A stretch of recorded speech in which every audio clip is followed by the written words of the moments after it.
Hello नमस्कार दोस्तों, स्वागत है आप सभी का हमारे परिवार डिजी ज्ञान क्लासेस में। तो दोस्तों सुबह के 6 बजे हमारी करंट अफेयर की क्लास होती है जिसमें हम लोग टॉप इम्पॉर्टेंट क्वेश्चन को डिस्कस करते हैं। तो आज भी हम लोग टॉप इम्पॉर्टेंट करंट अफेयर के सवालों को डिस्कस करने वाले हैं जो कि बने हुए हैं आपके कल के ताजे तरीन खबरों से।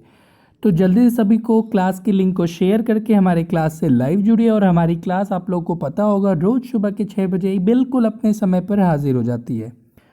तो अगर आप लोग लाइव आ चुके हैं तो आज के क्लास को बिल्कुल शानदार तरीके से आगे बढ़ाते हैं और आज का पहला प्रश्न आपके सामने लाते हैं।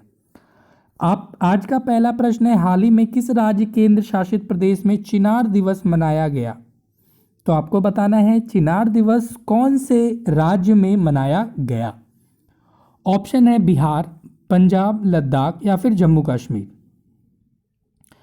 तो दोस्तों ऑप्शन नंबर डी इसका बिल्कुल सही जवाब हो जाएगा। जम्मू कश्मीर में चिनार दिवस मनाया गया है। अब जम्मू कश्मीर में कहाँ मनाया गया है वो देख लेते हैं। तो जम्मू कश्मीर में श्रीनगर है। श्रीनगर में 15 मार्च 2021 को शेरे Kashmir university of agriculture science and technology, जिसको अंग्रेजी में SKUAST कहते हैं, इसके सुहामा कैंपस में चिनार दिवस मनाने का प्रोग्राम आयोजित किया गया। आप लोग को पता होगा जम्मू कश्मीर के उपराज्यपाल कौन है? मनोज सिन्हा जी हैं। और जम्मू कश्मीर और लद्दाख के चीफ जस्टिस अभी रिसेंट में पंकज मित्तल जी को बनाया गया है। जम्मू कश्मीर की पहली वेट लिफ्टर साइमा उमैद है। और तो और जम्मू कश्मीर की सबसे कम उम्र की महिला पायलट आयशा अजीत जी बनी है। ये सारे करंट अफेयर क्वेश्चन आपके एग्जाम में देखे जा सकते थे, इसीलिए हम लोगों ने कवर किया। आज का दूसरा सवाल है, हाल ही में CRPF का महानिदेशक किसे बनाया गया है? ऑप्शन है कुलदीप सिंह, MA गणपति, SS देशवाल या फिर राकेश अस्थाना। तो दोस्तों option number A Kuldeep Singh को CRPF का महानिदेशक अभी रिसेंटली में बनाया गया है। अब थोड़ा आगे जान लेते हैं CRPF के बारे में। तो दोस्तों CRPF का फुल फॉर्म है सेंट्रल रिजर्व पुलिस फोर्स और इसकी स्थापना 27 जुलाई 1939 को हुई थी। मुख्यालय नई दिल्ली में है। और मोटो क्या है? तो मोटो है CRPF का सर्विस एंड लॉयल्टी।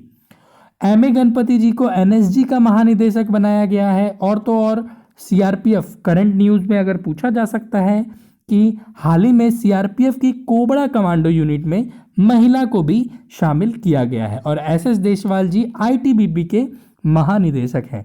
तो जितना भी महत्वपूर्ण करंट अफेयर हो सकता था एक टॉपिक से हम लोगों ने कवर कर लिया। आज का तीसरा सवाल है, राष्ट्रीय सुरक्षा गार्ड NSG के नए महानिदेशक कौन बने हैं? अभी हम लोगों ने पढ़ा, अगर आपको याद होगा तो आप इसका जवाब बिल्कुल दे सकते हो। ऑप्शन है कुमार राजेश चंद्र, चंडी प्रसाद मोहंती, राकेश भदौरिया या फिर MA गणपति। तो दोस्तों अभी हम लोगों ने पढ़ा MA गणपति जी को NSG का नया महानिदेशक बनाया गया है। ऑप्शन है डी इसका बिल्कुल सही जवाब होगा। और NSG के बारे में जान लेते हैं। तो NSG को हिंदी में राष्ट्रीय सुरक्षा गार्ड कहते हैं, जिसका फुल फॉर्म है अंग्रेजी में नेशनल सिक्योरिटी गार्ड। इसकी स्थापना 1986 में की गई थी और इसका हेडक्वार्टर नई दिल्ली में है। इसके महानिदेशक अभी हम लोगों ने जाना MA गणपति जी हैं। और चीफ ऑफ डिफेंस स्टाफ अभी करंट में कौन है? तो बिपिन रावत जी हैं। और तो और नए उप सेना प्रमुख चंडी प्रसाद मोहंती जी को बनाया गया है, ये भी इंपॉर्टेंट है। वायुसेना के अध्यक्ष RKS भदौरिया जी हैं। नौसेना के अध्यक्ष करमवीर सिंह जी हैं। और भारतीय तट रक्षक बल के महानिदेशक, जिसको अंग्रेजी में कोस्ट गार्ड कहते हैं, उसके महानिदेशक हैं कृष्ण स्वामी नटराजन। और तो और नीचे देख ले तो भारतीय रेलवे सुरक्षा बल सेवा, जिसको RPFS कहते हैं, इसके महानिदेशक हैं अरुण कुमार जी। और तो और CISF के महानिदेशक हैं सुबोध कुमार जायसवाल। तो हम लोगों ने एक टॉपिक में बहुत सारे महानिदेशकों को कवर किया। आज का चौथा सवाल है, हाल ही में कौन सा देश सऊदी अरब को पीछे छोड़कर भारत को कच्चे तेल की आपूर्ति करने वाला दूसरा नंबर का दूसरा देश बना है? सबसे ज़्यादा तेल भारत को कौन देता है? तो याद रखिएगा इराक सबसे ज़्यादा भारत को तेल देता है। अब इसका जवाब होगा अमेरिका। अभी रिसेंट में अमेरिका किसको पीछे छोड़ा है? तो चलिए आगे जानते हैं। अमेरिका सऊदी अरब, याद रखिएगा अमेरिका सऊदी अरब को पीछे छोड़कर भारत को तेल सप्लाई के मामले में अमेरिका दूसरे पायदान पर आ गया है। भारत को कच्चे तेल की सप्लाई में इराक, याद रखिएगा इराक 1 नंबर पर है। अब फिर दूसरे नंबर पर अमेरिका आ गया और तीसरे नंबर पर सऊदी अरब है। बात हुई अमेरिका की, तो अमेरिका के बारे में जान लीजिए। अमेरिका कहाँ है? तो भैया अमेरिका उत्तरी अमेरिका महाद्वीप में स्थित है। अमेरिका की राजधानी वाशिंगटन डीसी है। अमेरिका का करेंसी अमेरिकन डॉलर है। और तो और अमेरिका में रिसेंटली 46वें राष्ट्रपति जो बाइडेन जी को बनाया गया है। अमेरिका का सांसद का नाम कांग्रेस है। और तो और अमेरिका की सबसे लंबी नदी मिसौरी नदी है। और अमेरिका का सबसे लंबा पर्वत रॉकी माउंटेन है। और अमेरिका में कौन से मैदान, घास के मैदान पाए जाते हैं? तो याद रखिएगा प्रेयरीज, घास के मैदान अमेरिका में पाए जाएंगे। और पहला लिखित संविधान किस देश का है? सबसे पहला लिखित संविधान अमेरिका का ही है। सारे इंपॉर्टेंट पॉइंट्स को भी हम लोगों ने डिस्कस किया। अगला सवाल देखते हैं। आज का 5वां प्रश्न, हाल ही में कौन सर्वोच्च न्यायालय द्वारा वरिष्ठ अधिवक्ता के रूप में नामित होने वाली दूसरी महिला है? नीतल नारंग, इंदु मल्होत्रा, उदय शंकर या फिर एस.एन. सुब्रमण्यम। अगर आपको हमारी ये क्लास अच्छी लग रही है तो जल्दी से क्लास के लिंक को शेयर कर दीजिए अपने दोस्तों में, और उनको भी हमारे क्लास के बारे में बताइए, क्योंकि हमारी क्लास आप सभी लोगों के लिए सिर्फ और सिर्फ बनाई जाती है। तो दोस्तों Indu Malhotra, option number B इसका बिल्कुल सही जवाब होगा। इंदु मल्होत्रा जी को हाल ही में सर्वोच्च न्यायालय द्वारा वरिष्ठ अधिवक्ता के रूप में ये दूसरी महिला है जिनको नामित किया गया है। अब उदय शंकर के बारे में ऑप्शन में दिया गया था, तो उदय शंकर जी फिक्की के नए अध्यक्ष बने हैं। और तो और राष्ट्रीय सुरक्षा परिषद के नए अध्यक्ष एस.एन. सुब्रमण्यम। अभी हम लोगों ने पढ़ा एनएसजी के अध्यक्ष कौन थे? तो भैया एस.एन. सुब्रमण्यम थे। अब अगला सवाल देखते हैं। हाल ही में एशिया पर्यावरण परिवर्तन पुरस्कार प्राप्त करने वाला पहला भारतीय कौन है? एशिया पर्यावरण परिवर्तन पुरस्कार प्राप्त करने वाला पहला भारतीय कौन है? विकास सिंह, संजय कपूर, ज्ञानेंद्रो निंगोमबाम या फिर सष्मिता लेनका। तो ऑप्शन नंबर डी इसका बिल्कुल सही जवाब हो जाएगा। सष्मिता लेनका को एशियाई पर्यावरण परिवर्तन पुरस्कार प्राप्त करने वाली ये पहली भारतीय महिला बनी है। अब ऑप्शन में विकास सिंह था, तो दोस्तों विकास सिंह को सुप्रीम कोर्ट बार एसोसिएशन का अध्यक्ष चुना गया है। और संजय कपूर को ऑल इंडिया चेस फेडरेशन के नए अध्यक्ष के रूप में चुना गया है। सारे इंपॉर्टेंट पॉइंट्स ही आपको करंट अफेयर में देखने को मिलेंगे, और हमारा करंट अफेयर आपको बहुत ज़्यादा अच्छा लगेगा। अगर आपको अच्छा लग भी रहा है तो जल्दी से वीडियो को लाइक नहीं किए तो एक लाइक कर दीजिए, और ज़्यादा से ज़्यादा लोगों में हमारे वीडियो को शेयर कीजिए, क्योंकि आपका प्यार हमारे लिए बहुत ज़्यादा कीमती है। अगला सवाल है 2021 के एशियन बॉक्सिंग चैंपियनशिप की मेजबानी कौन सा देश कर रहा है? चाइना, इंडिया, यूएसए या फिर रशिया। तो बिल्कुल हमारा भारत 2021 का एशियन बॉक्सिंग चैंपियनशिप का मेजबानी करने जा रहा है। ऑप्शन नंबर बी बिल्कुल सही जवाब हो जाएगा।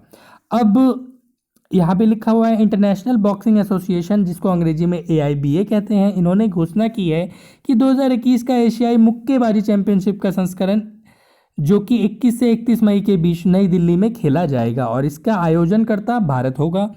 अब थोड़ा जान लेते हैं अंतर्राष्ट्रीय मुक्केबाजी संघ के बारे में। तो दोस्तों इसकी स्थापना 1946 को हुई थी, और इसके अध्यक्ष हैं उमर क्रेमलोव जी, और इसका मुख्यालय आपको लुसाने स्विट्जरलैंड में देखने को मिलेगा।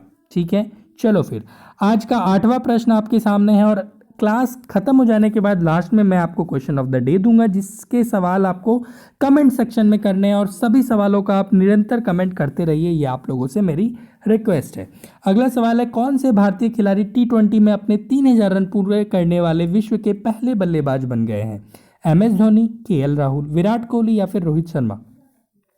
तो दोस्तों विराट कोहली इसका बिल्कुल सही जवाब हो जाएगा। और विराट कोहली ने तीसरे 2020 मैच में इंग्लैंड के खिलाफ कहाँ? तो गुजरात के नरेंद्र मोदी स्टेडियम में ये कारनामा करके दिखाया है। बहुत इंपॉर्टेंट है। ठीक है, अब थोड़ा सा स्टैटिक जीके जान लेते हैं क्रिकेट से रिलेटेड। तो क्रिकेट का जन्म कहाँ हुआ? इंग्लैंड में हुआ, जिससे अभी इंडिया का मैच चल रहा है। और तो और क्रिकेट में खिलाड़ी कितने होते हैं? अगर आप लोग क्रिकेट खेलते हो तो पता होगा, टोटल 11 प्लेयर्स होते हैं क्रिकेट में। और विश्व में सबसे बड़ा क्रिकेट स्टेडियम कहाँ है? तो हमारा गुजरात के अहमदाबाद में नरेंद्र मोदी स्टेडियम, जिसका पहले नाम मोटेरा स्टेडियम था, बदलकर नरेंद्र मोदी स्टेडियम कर दिया गया है। क्रिकेट के विभिन्न ट्रॉफी हैं जो बार बार एग्जाम में देखने को मिलते हैं, जैसे Irani trophy, Rani Jhansi trophy, Ranji trophy, Vijay Hazare trophy, Jawaharlal Nehru trophy, Vijay Merchant trophy, एसेस कप, CK नायडू ट्रॉफी, और देवधर ट्रॉफी, दिलीप ट्रॉफी और जीडी बिरला ट्रॉफी। आप लोग चाहते हैं तो वीडियो को पॉज करके स्क्रीनशॉट ले लीजिए, जिससे कि आपको नोट्स बनाने में बहुत ज़्यादा फायदा मिले। आज का नवा प्रश्न है, नेस्ट ऑफ द रिक्लूज पुस्तक लॉन्च हुई है, यह पुस्तक किसने लिखी है? तो आपको बताना है लेखक का नाम कि नेस्ट ऑफ द रिक्लूज के लेखक कौन है। सुचिता मलिक, अरुंधति रॉय, रस्किन बॉन्ड या फिर रवि गायकवाड़। तो दोस्तों ऑप्शन नंबर ए सुचिता मलिक को ने नेस्ट ऑफ द रिक्लूज पुस्तक लिखी है और ये पुस्तक अभी हाल ही में लॉन्च किया गया है। आज का अंतिम सवाल आपके सामने है, ध्यान से जवाब दीजिएगा और कमेंट करके बताइएगा टोटल 10 सवाल में कितने सवालों का आप लोगों ने बिल्कुल सही सही आंसर किया। सवाल है, हाल ही में प्रधानमंत्री मोदी के किस प्रमुख सलाहकार ने निजी कारणों से अपने पद से इस्तीफा दिया है? ऑप्शन है अजय त्यागी, पीके सिन्हा, राहुल सचदेवा या फिर इनमें से कोई नहीं। तो दोस्तों ऑप्शन नंबर बी पीके सिन्हा अपने निजी कारणों की वजह से इन्होंने अपने पद से इस्तीफा दे दिया है और ये प्रधानमंत्री मोदी जी के मुख्य सलाहकार भी रह चुके हैं। और आज का जैसा कि हमारा वादा था, क्वेश्चन ऑफ द डे, आज का सवाल आपके सामने है, हाल ही में विश्व वायु गुणवत्ता 2020 की रिपोर्ट के अनुसार विश्व में सबसे प्रदूषित राजधानी कौन सी बनी है? बीजिंग, टोक्यो, दिल्ली या फिर इनमें से कोई नहीं। ध्यान से सोच समझकर कमेंट कीजिएगा और आपको हमारी ये क्लास कैसी लगी कमेंट करके ज़रूर बताइएगा। अगर क्लास अच्छी लगी हो तो जल्दी से वीडियो को लाइक नहीं किए तो जल्दी से वीडियो को लाइक कर दीजिए और ज़्यादा से ज़्यादा लोगों में हमारे वीडियो को शेयर कर दीजिए, क्योंकि ये परिवार, छोटा सा परिवार, सिर्फ आप लोगों के प्यार से ही चलता है और आप लोग हमें, बहुत उम्मीद है कि आप लोग हमें अपना प्यार इसी तरह बनाए रखेंगे।